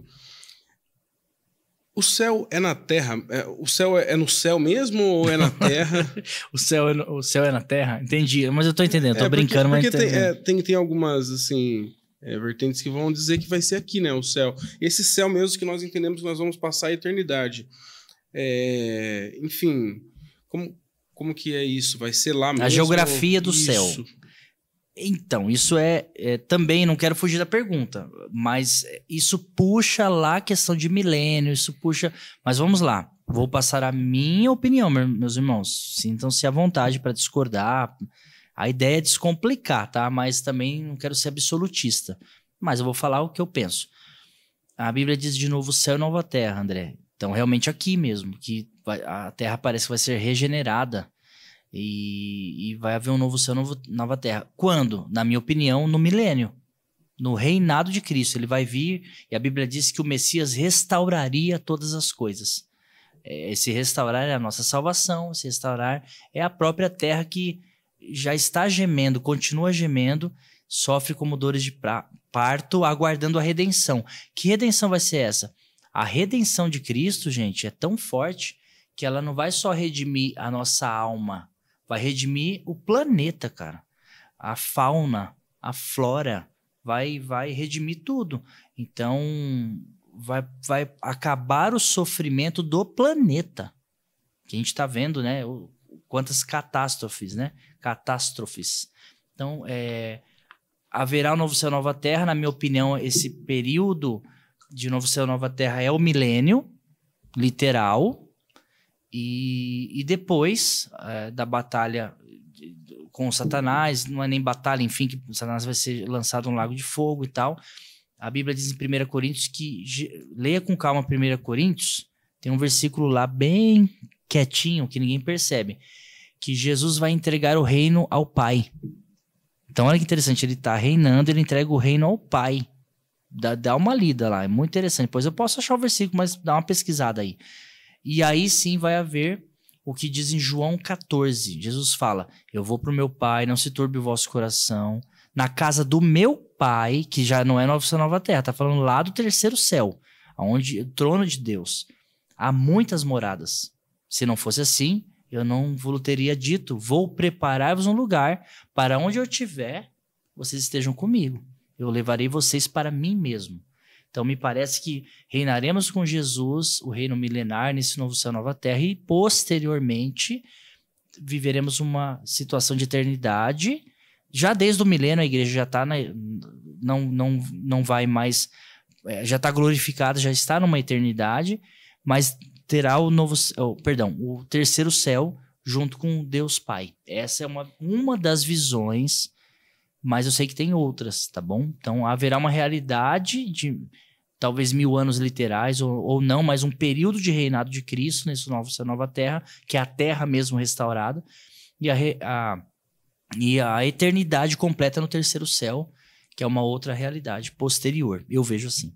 Legal. Baseado nesse texto de João 14, Jesus vai dizer ali que eu vou preparar-vos o lugar, e aí depois no final ele diz assim, e eu vos trarei para mim mesmo, né? Isso. Nós vamos ter casa no céu ou a nossa casa será ele? Como que é isso? Boa pergunta. Por exemplo, você que não tem casa própria, a minha situação nesse momento é um terreno, né? Mas uma casa não, ainda. Talvez pelo menos lá eu acho que eu vou ter. Mas isso é um pensamento humano, tá, gente? Tô brincando, mas pensa assim, será que é uma casa literal, André? Por que a gente tem casa aqui? Para te abrigar do frio, te abrigar do calor extremo, te proteger de ladrões. No céu vai ter frio? No céu vai ter calor? No céu vai ter ladrão? Não. Então, para que uma casa, no sentido casa mesmo, de alvenaria? Então, eu acho que essa casa é a morada nele. Por quê, gente? Deus, tudo está contido nele. Eu gosto dessa frase, dessa leitura de Santo Agostinho. Vale a pena ler. Tudo está contido em Deus. Não é que Deus lá no céu estará em algum lugar, não estará no outro. Onde está Deus? Está lá em Júpiter. Onde está Deus? Está lá no trono. Não, ele está em todos os lugares. Ele é onipresente. Tudo está contido nele. Então moraremos nele. Inclusive a Bíblia diz que ele é o sol da justiça. Mas tudo bem, a Bíblia fala lá de ruas de ouro. Pode ser que tenha uma questão geográfica também. Fala da árvore da vida, que traz vida às nações. Olha que interessante. Mas como vida, está todo mundo vivo lá. Então parece que a gente vai se alimentar sem ter... Já respondendo um pouco o que a gente vai fazer no céu. Além das funções que a gente já falou, parece que vamos nos alimentar sem ter fome, cara. Isso é por prazer. Poxa, meu. Eu faço isso. Você gosta muito. Eu não quero ser gordofóbico, gente, que eu também tô pansudinho aqui, porque agora tudo é fóbico, sei lá das quantas. Mas, cara, não é verdade? A gente vai se alimentar sem ter fome. Nós vamos trabalhar sem ter cansaço. Por exemplo, mas enfim, do trabalho eu posso falar, mas vê se contemplou aí, se respondeu um pouco a questão. Sim, claro. Olha que interessante. Vamos trabalhar no céu, André? Você gosta de trabalhar? Olha, não muito. Eu também não gosto muito, não. Pra ser sincero, nesse não exato muito. momento eu tô exausto, mas eu tô com Sim. muito prazer aqui. Até vou falar sobre isso. Porque, gente, pra desenvolver essa 1h30, 2 horas, a gente tá aqui umas 5 horas, tá? Mas eu tenho uma tese sobre essa questão aqui. No nosso trabalho convencional, né, normal, que nós somos remunerados ali, de fato, dá um cansaço e nem sempre você está com muita disposição para trabalhar, ter esse prazer assim, de trabalhar. Mas quando eu trabalho para o reino de Deus, por mais que você também canse muito, e às vezes sobrecarregue, mas você tem um prazer em fazer. Tanto que a gente volta depois para fazer de novo. Então a gente está sempre ali e arrumando mais ministérios, mais trabalhos, porque parece que esse trabalho, quando ele quando ele está ligado à vontade de Deus, ele se torna prazeroso, né? Mas a gente ainda cansa, mas é mais prazeroso. Verdade. Isso eu acho que é uma pontinha pra gente tentar sentir como vai ser no céu. Porque, ó, no céu trabalharemos? Sim, Deus sempre foi a favor do trabalho. Quando ele cria Adão, lá em Gênesis, acho que capítulo 2, ele já fala, lavre a terra.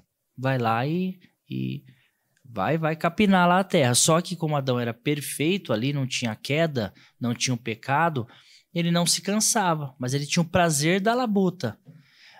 Jesus fala assim, por exemplo, acho que isso é João 5,17, quando os fariseus vão criticá-lo, acho que quando ele fez alguma cura no sábado, ele fala assim, meu pai trabalha até agora e eu trabalho também. Então percebemos que na realidade do céu o trabalho acontece.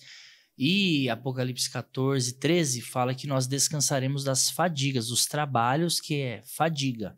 Então o problema nunca foi o trabalho, gente, e sim a fadiga, o suor do rosto que vem por causa do pecado. Lembra quando Adão peca, uma das punições, Deus fala assim, do suor do rosto comerás. Aí a terra começa a produzir cardos, abrolhos, espinhos, dificuldades. Isso aí começou a trazer cansaço, fadiga, suor, mas o trabalho em si não é para ser angustiante, é para ser prazeroso. E aí o que você falou é perfeito. Quando eu faço algo que me traz prazer, o tempo passa rápido, você gostaria de ter ficado mais, você volta e faz de novo. Talvez isso seja um vislumbre dessa alegria que a gente vai ter no céu. Legal. Eu quero juntar aqui umas 3 perguntas que elas são bem parecidas, assim. Bom, nós vamos ter família no céu. Eita. A gente vai se conhecer e os pais de pet vai poder ver seus doguinhos lá? Boa pergunta, André. Gostei. Vamos lá. Ai, meu Deus. Vamos lá. Família. A Bíblia diz que no céu não se dá em casamento nem se casa. Então, nós seremos de fato todos irmãos. Então, não vai ter aí esposa. Você aguentar o maridão aí, maridão aguentar a esposa. Só vai ser a irmandade, a amizade, a alegria de estar junto. Então, não tem mais sentimento de pai para filho, filho para pai. Todos são filhos de Deus. Claro que falar isso agora, a gente não consegue conceber isso, porque nós somos carregados de sentimentos humanos, amores diferentes. E essa diferença de amor é uma questão mais humana mesmo, né? Então, por exemplo, o amor eros e tudo mais. Então, no céu não teremos família nesse sentido, mas seremos todos irmãos, todos felizes. A outra, você falou, são 3, né? Os pais de pet, né? Os pais de pet foi a terceira, mas teve uma no meio aí que você perguntou. Se a gente vai se conhecer. Nós vamos se conhecer, sim, acredito que sim. Mas como não vai haver choro nem lágrima, não vai tristeza, lembrar, então, dos que ficaram? Então, isso é um desafio, cara. Pô, eu não sei como será isso, porque no céu não vamos ter uma amnésia, né? Mas, de alguma maneira, não vai haver choro. Não vai ferir a gente. Não vai nos ferir. Isso eu não consigo... Tá aí uma das coisas que eu não consigo alcançar, de maneira alguma. Não que as outras a gente consiga, porque é tudo muito complexo, mas essa... Eu vou me lembrar de pessoas e não vou me ferir com isso. Meu Deus, não sabemos como será isso. Mas acredito que vamos nos lembrar que a minha esposa foi minha esposa, mas não vai ter sentimento maldoso... Ou mesmo bonito nesse sentido, vai ser um outro sentimento mais bonito ainda, que é um amor filéu, né? Um amor da irmandade mesmo. Mas é complexo, cara, é complexo. E o pai de pet, né, assim, vamos lá, não quero jogar, né, água na farofa de ninguém. Quero estar errado, mas a Bíblia parece mostrar que o animal, ele não tem alma, não tem espírito, no caso. Ele pode ter ali o instinto. Logo, quando aquele animalzinho seu, querido, morreu, ele acabou, ele sim é aniquilado. Existe o aniquilacionismo para os animais aqui da Terra. Aquele animal não volta a existir. Eu sei que dói, eu sei que a gente está num advento que o animal é super mais valorizado, isso é um outro debate e tal. Beleza, eu tenho um cãozinho também, vou ficar triste quando ele partir, se ele partir antes de mim, vou ficar triste e tal. Mas aquele meu cachorro, o meu Melk, ele chama Melquisedeque, tá? O meu Melquisedeque, eu não vou vê-lo mais. É mais um tema que eu gostaria de estar errado? Tomara que eu esteja errado, que eu encontre lá. Mas aí uma outra pergunta. Então não terá animais no céu? Acredito que sim, cara. Não o espírito do animal, que senão esse animal precisaria de um salvador também. Ele precisaria aceitar Jesus, porque Jesus é a porta do céu. Ele é o salvador. Como é que seria isso? Fica complexo. O animal vai ter um novo corpo, tudo isso que a gente conversou. Então não há salvação, não há vida pós-morte, eternidade para o cãozinho da terra ou qualquer animal. Não parece haver. Mas no céu, acredito que pode ter animais, sim. A Bíblia fala, principalmente no milênio, na realidade do milênio, que é o novo céu, nova terra, que fala do boi pastando ali junto com o leão, tanto que não vai ter mais a carnificina aí do leão perseguindo e debulhando com uma gazela. Eles vão poder passar a mão pastar no junto. leão. A Bíblia fala. Cara. Isaías, Zacarias, a gente vai viver em harmonia com os animais. A natureza, gente, no novo céu e nova terra, vai se harmonizar totalmente. Mas então terá animais, mas não esses nossos. Não isso. Todos que morreram foram aniquilados. Mas terão animais no contexto ali. No contexto de novo céu. Porque assim, a natureza será restaurada. E no bojo da natureza estão os animais. Estão os animais. Agora eu deixo uma pergunta para vocês aí que eu não vou responder porque eu não sei. Eu até postei isso no meu Instagram. A minha filha me perguntou, cara. Nem ela soube formular, mas ela... Na Arca de Noé não tem nada a ver com o tema, mas fica aí pra gente descomplicar. Essa aqui eu não sei. Na Arca de Noé teve um casal de cada espécie, certo? E os peixes? Os peixes entraram na arca? Não. Eles ficaram no oceano até então. Porque então, a água, né, eles sobrevivem. Então tinha mais que... Então quer dizer que nós temos peixes pós-dilúvio, raças de peixes pós-diluvianas que talvez não pereceram no dilúvio. Interessante, né? Não tem nada a ver com o tema, mas fica aí para vocês ficarem assim. Por isso que eu acho que tem mistérios no fundo do mar, mas fica para uma outra. Leviatã que o diga, né? E aí?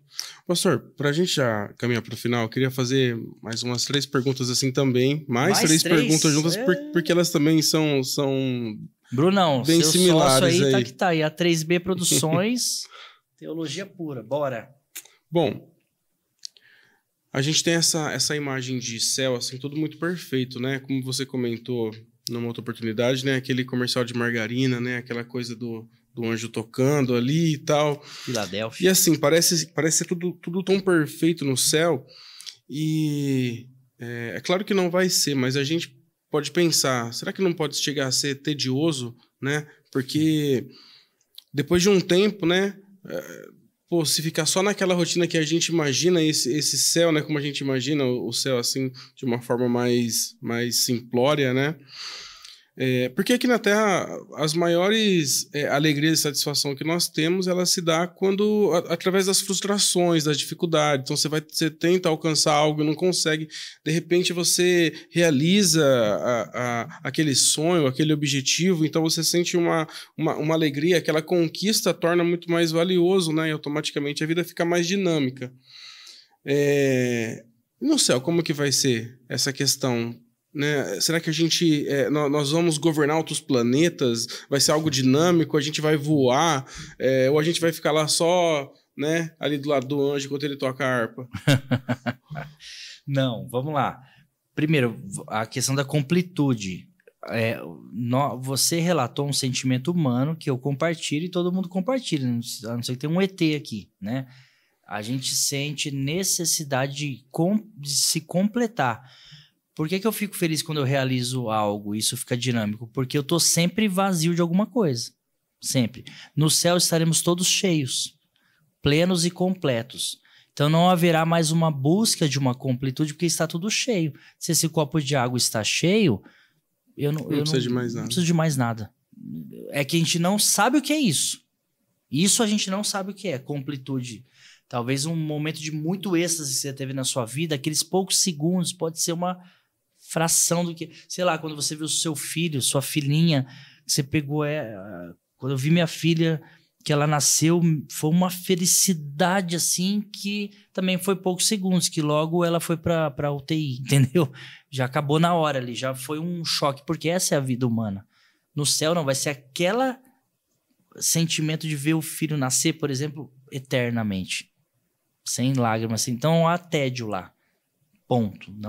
Não tem como não ser dinâmico, porque a dinâmica que você está falando vem de uma vida tediosa e incompleta. Ela não tem tédio. Logo, não precisa de dinâmica. Não precisa de dinâmica, não preciso me sentir dinâmico ou ativo, sendo que lá vai ter atividade.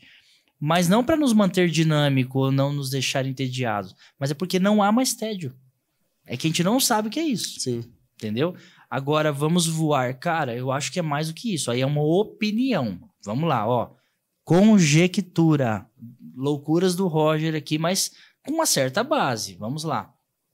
Lembra, André, do diácono lá de Atos? Meu Deus, fugiu a memória. Felipe o eunuco? Acho que isso é Atos. É Atos, mas me perdoe. 8, não sei. Desculpa se eu... Atos 6, sei lá. Atos 8, se eu não me engano. Acho que é 8, né?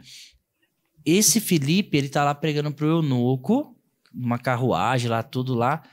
Depois que ele termina de pregar, que o cara se batiza, ele some dali. E aparece outro lugar. Ele é trasladado em outro lugar, cara. Assim, quilômetros de distância. Ele aparece em outro lugar. E eu acho que o céu vai ser isso aí. Por quê? Junta isso... Não tem como não lembrar do Super Saiyajin, né? Do Dragon Ball, sabia? Mas eu acho que o Dragon Ball, entre outros desenhos, eles copiam a Bíblia, velho. Eles copiam a Bíblia, isso é fato. É fato. Soma isso com Jesus glorificado, que nós falamos também no começo. Ele estava num lugar, depois ele estava no outro, atravessava a parede, estava em Jerusalém, depois está na Emaús, depois está na Galileia. Do nada aparece peixe, do nada aparece pão. Do nada tem uma brasa. Me parece que não há Uber no céu, né? Não há ônibus, não há metrô. Só há, eu vou ali e já estou ali. Entende? Então, o Felipe, Jesus ali são... o Felipe não estava glorificado, mas me parece que acontece um agir de Deus ali para ele, que não me lembro de ter outro relato assim. Então, eu acho que é mais do que voar. Nós vamos se trasladar para lá e para cá, entendeu? Será que a gente vai para as galáxias, para outros... Legal isso, cara. Legal. Aí, de novo, é uma opinião totalmente minha. Não me lembro de nada que a Bíblia fala sobre isso, mas é gostoso conjecturar. É só uma conjectura. Por que um universo tão gigantesco desse, né? Tudo bem, a Bíblia diz que os céus proclamam a glória de Deus. Ok, toda a obra criada. Mas, por exemplo, só uma comparação. A Terra é grande, certo? A Terra, sei lá, você conhece quantos por cento da Terra, você acha? 0,001. Ela é gigantesca, Ok. O Sol, que a gente vê aquela bolinha laranja, amarela, distante, o Sol é 1 milhão de vezes maior que a Terra. 1 milhão de vezes. E ele está a centenas de bilhões de quilômetros daqui. A luz do Sol chega para nós em 8 segundos, cara. Olha só, e ele é 1 milhão de vezes maior. Ok? Mas isso é só o nosso quintal, que é o sistema solar, nosso quintalzinho. Existe uma outra estrela, eu não me lembro agora o nome, se é Antares, Beta Caronae, tem uns nomes aí, pesquise. Antares, eu acho. Ela é 1 milhão de vezes maior que o Sol. Então tem corpos celestiais aí, cara, gigantescos. E o universo é infinito, enorme, e ele está se expandindo. Para que tudo isso?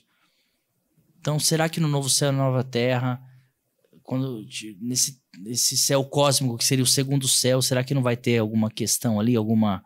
A gente vai conhecer situações ali de Deus, não sei, mistérios que ele vai nos revelar? Eu acredito que sim, mas é uma conjectura. De fato, eu acho que algo que todos nós concordamos é que a gente pensar sobre a grandiosidade da criação de Deus, né, de todas essas... Fantástico. É muito fantástico e coisas simples, assim, simples não, né, mas que nós temos acesso, que, por exemplo, você vai fazer uma viagem, você vai na praia, você olha ali o mar, você olha o cerrado, você olha a natureza de uma forma geral, os animais, as cores, e ali você vê aquela revelação de Deus através da criação e você já fica extasiado, né? Agora, cara, imagina no céu. Meu Deus. Porque eu acho que para além de você voar ou outros planetas ou qualquer outra coisa que pode acontecer ali, a nossa satisfação de estar diante da presença de Deus, porque se toda a criação dele é imensa, imagina o tamanho dele. Meu Deus. E a satisfação que nós teremos nele integralmente, né? Porque agora nós só vemos partes, né? Mas naquele dia... Veremos como ele é, né? Imagina um Deus que segura, conforme Isaías, todos os oceanos na concha da sua mão. Um Deus que vê o universo com o relance do olhar. Sabe esse universo gigantesco que está se expandindo? Deus, ele faz esse relance do olhar aqui que eu tô aqui e pronto. E Deus é fantástico, é fantástico. Aí até outras temáticas, senão a gente não acaba. Feito, André? Feito. Maravilha, eu sei que... Pessoal, esse foi a primeira edição. Esse podcast vai se aperfeiçoando. Eu deixo minha gratidão à 3B Produções, que está viabilizando tudo isso na pessoa do Bruno, na pessoa do André. Eu agradeço a Fórmula A também. Você achou aí? Estava achando as imagens? Um dia a gente tenta falar sobre isso, sobre a grandeza de Deus no universo. Isso é fantástico.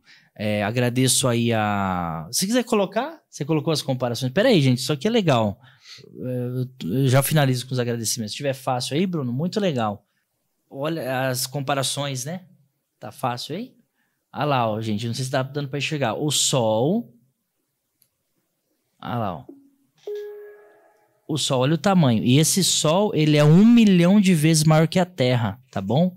A Terra tá invisível aqui, inclusive. Sirius, que deve ser, olhando aqui também, de 1 em 1 milhão aí. A Pollux e essa Arcturus, talvez seja que a gente estava falando. Então, talvez eu até errei. Pelos nomes, ela deve ser centenas de bilhões maior do que o Sol, que já é gigante. É isso. É fantástico. E Deus vê tudo isso num relance. Nossa, olha aqui, meus irmãos. Olha, o Sol nem aparece nessa aí. Meu Deus. Olha lá, o Antares, eu errei feio, hein? Antares está, assim, bilhões maior, né? Enfim, gente, isso aqui é fantástico. Pesquise que vale a pena. A terra virou um pozinho, né? Virou pó. Esse é o nosso Deus. É um Deus que vê esse universo com relance, a areia, a quantidade de estrela, pensa nas areias do mar. Pega um pouquinho na sua mão, tenta dar nome para tudo isso. E espalha e tenta juntar de novo. Enfim, isso vai desdobrando, gente. Mas, deixo a minha gratidão à 3B Produções, deixo a minha gratidão à Fórmula A Cosméticos, que depois com o tempo a gente fala mais, dá mais espaço aí para essas empresas que têm nos ajudado tanto. Agradeço imensamente à comunidade cristã genuína. Esse vídeo será publicado nesses 2 canais do YouTube. Comunidade Cristã Genuína, obrigado, pastor César, obrigado, Vanessa, obrigado, igreja maravilhosa que nos ajuda tanto a viabilizar esse projeto. Estará também no meu canal, Roger Alencar, então vamos aí fortalecer ambos os canais aí para a glória de Deus. Gostou desse conteúdo? Alguns cortes vão acontecer. Pega esse conteúdo inteiro e manda para as pessoas, porque eu finalizo com essa passagem aqui, vou agradecer ao André, claro. Colossenses, cara, Colossenses 3:1. Por que vocês fizeram esse Descomplicando? Porque foi o primeiro. Colossenses 3:1. Portanto, se você já ressuscitou com Cristo, buscai as coisas que são de cima, onde está Cristo assentado à destra de Deus. Pensai nas coisas que são de cima e não nas da terra, porque vocês já estão mortos e a vossa vida está escondida em Cristo, em Deus. Pense nisso. André, obrigado, meu querido. Eu que agradeço. Um grande abraço a todos. Amém. Deus abençoe. Até a próxima edição. Compartilhe, curte, faça tudo isso aí para a glória de Deus. Descomplicando. Bora.